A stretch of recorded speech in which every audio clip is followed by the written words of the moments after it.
Jakarta dengan segala daya tariknya masih menjadi magnet bagi para pejuang rupiah dari kota penyangga seperti Bogor, Depok, Tangerang, dan Bekasi. Dari mereka yang setiap harinya menghidupkan kota Jakarta itulah ada biaya transportasi yang menguras pendapatan bulanan.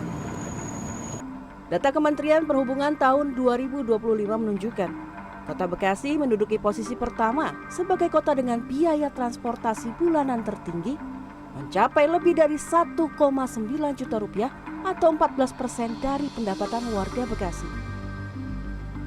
Posisi kedua adalah Depok yang warganya menghabiskan sekitar 1,8 juta rupiah per bulan atau setara dengan sekitar 16% dari pendapatan bulanan warga Depok. Sementara kota Surabaya menduduki posisi ketiga dengan pengeluaran untuk transportasi lebih dari 1,6 juta rupiah atau 13% lebih dari pendapatan bulanan. Sementara Jakarta sendiri justru di posisi keempat dengan rata-rata pengeluaran untuk transportasi lebih dari 1,5 juta rupiah per bulan. Besarnya ongkos transportasi tergantung transportasi umum yang tersedia.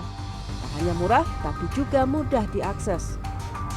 Mitra ya, karena jangankan isu transportasi ya, sebetulnya isu infrastruktur transportasi seperti jalanan pun itu masih menjadi isu besar ya, jadi pelebaran jalan dan lain-lain.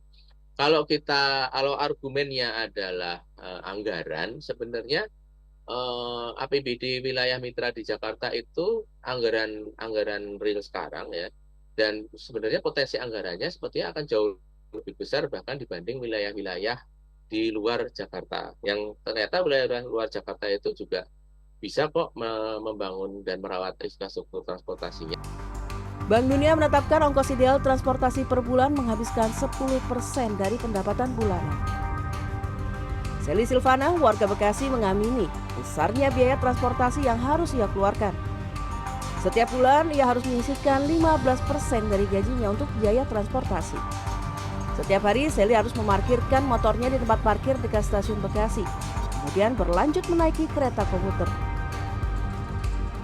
Seli beruntung jam kerjanya tidak di jam sibuk sehingga masih bisa kenyamanan saat berangkat ke kantor.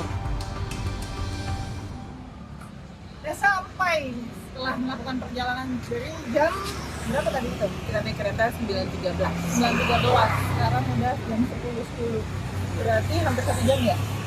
Iya. Selamat bekerja Mbak Seli. Terima kasih sudah menemani saya mencoba perjalanan dari Bekasi dan mencoba menghitung ongkos transportasi. Nah, seperti tadi para curhatan para pekerja dari Kota Bekasi yang bekerja menghabiskan waktunya bekerja di Jakarta yang ternyata yang dibutuhkan selain bukan hanya murah tapi juga akses.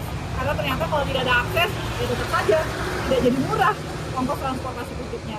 Irina Wardani, Evan Askam, Jakarta.